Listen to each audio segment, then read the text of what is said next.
வணக்கம் friends, welcome to சுபீஸ் wonderland. இன்னைக்கு நம்ம பார்க்க போகிற ரெசிபி மலபார் ஸ்டைல் தேங்காய் பால் ப்ரான் கறிங்க. ரொம்பவே டேஸ்டியான இந்த ரெசிபியை எப்படி பண்ணலாங்கிறத பார்ப்போம் ஃப்ரெண்ட்ஸ். தேங்காய் பால் இறால் கறி செய்யறதுக்கு ஃபர்ஸ்ட் ஒரு பேனை ஹீட் பண்ணியிருக்கேன். இதில் 2 டேபிள் ஸ்பூன் அளவுக்கு எண்ணெய் ஆட் பண்ணிக்கிறேன். எண்ணெய் சூடானதும் ஒரு பட்டை ஆட் பண்ணிக்கிறேன், ஒரு பிரிஞ்சி இலை ஆட் பண்ணிக்கிறேன். கட் பண்ணி வச்சிருக்க 2 பெரிய வெங்காயத்தை இதில் சேர்த்துக்கிறேன். வெங்காயம் நல்லா வதங்கி வரட்டும். இப்போ வெங்காயம் வதங்கும் போதே ஒரு பச்சை மிளகாய் கட் பண்ணி ஆட் பண்ணிக்கிறேன். இதையும் சேர்த்து நல்லா வதக்கிக்கலாம். பாருங்க, வெங்காயம் ஓரளவுக்கு நல்லா வதங்கிடுச்சு. இப்போ 1 டேபிள் ஸ்பூன் அளவுக்கு இஞ்சி பூண்டு பேஸ்ட் ஆட் பண்ணிக்கிறேன். இஞ்சி பூண்டோட பச்சை வாசனை போகிற அளவுக்கு இந்த நல்லா வதக்கி எடுத்துக்குவோம். இஞ்சி பூண்டோட பச்சை வாசனை போனதுக்கப்புறமா 2 தக்காளி கட் பண்ணி ஆட் பண்ணிக்கிறேன்.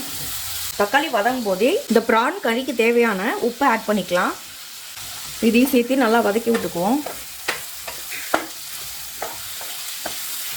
இப்போ தக்காளி நல்லா வதங்கி வரட்டும்.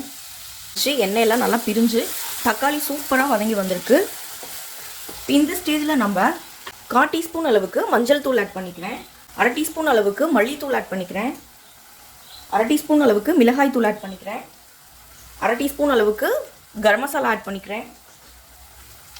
1/2 டீஸ்பூன் அளவுக்கு மிளகு தூள் ஆட் பண்ணிக்கிறேன். இப்போ இது எல்லாத்தையும் சேர்த்து நல்லா வதக்கிக்கலாம். கரம் மசாலா 2 டேபிள் ஸ்பூன் அளவுக்கு ஆட் பண்ணிக்கலாம். இதையும் சேர்த்து நல்லா வதக்கிக்குவோம். இப்போ எல்லா மசாலாவும் நல்லா வதங்கி வந்துருச்சு. இப்போ இந்த ஸ்டேஜில் நல்லா வாஷ் பண்ணி க்ளீன் பண்ணி வச்சுருக்க ப்ரான் நான் இதில் ஆட் பண்ணிக்க போகிறேன். இன்றைக்கி நான் 1/2 kg ப்ரான் ஆட் பண்ணிக்க போகிறேன்.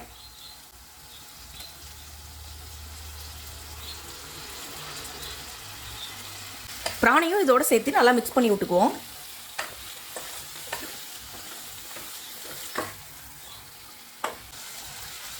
இப்போ இதில் 1.5 கப் அளவுக்கு தேங்காய் பால் ஆட் பண்ணிக்கிறேன்.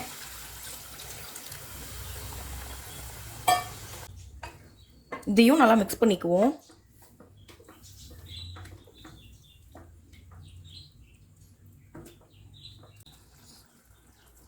ஒரு மீடியம் ஃப்ளேமில் வச்சு இந்த ப்ரானை நல்லா இந்த தேங்காய் பால்லையே குக் பண்ணி எடுத்துகிட்டு வந்துக்குவோம். இப்போ பாருங்கள், ஒரு 10லேருந்து 15 நிமிஷம் வரைக்கும் சூப்பராக இந்த ப்ரான் நல்லா குக் ஆகி வந்திருக்கு. ஒரு செமி கிரேவி கன்சிஸ்டன்சிக்கு வந்துருச்சு. இப்போ இந்த ஸ்டேஜில் நான் கொத்தமல்லி ஆட் பண்ணிக்கிறேன். மிக்ஸ் பண்ணி விட்டுக்குவோம். அவ்வளோதான் ஃப்ரெண்ட்ஸ், நம்ம இப்போ ஃப்ளேம் ஆஃப் பண்ணிக்கலாம். இப்போ நமக்கு ரொம்பவே சுவையான மலபார் ஸ்டைல் தேங்காய் பால் ப்ரான் கறி சூப்பராக ரெடி ஆயிடுச்சு ஃப்ரெண்ட்ஸ். இப்போ இதை நம்ம சர்வ் பண்ணிக்கலாம். இப்போ நீங்களும் இந்த ரெசிபியை ட்ரை பண்ணி பார்த்துட்டு உங்கள் கருத்துக்களை மறக்காம கமெண்ட் பண்ணுங்கள் ஃப்ரெண்ட்ஸ். மீண்டும் இன்னொரு நல்ல ரெசிபியோட உங்களை மீட் பண்ணுறேன். அதுவரை உங்களிடமிருந்து விடைபெறுவது சுபீஸ் ஒண்டர்லேண்ட். தேங்க்யூ.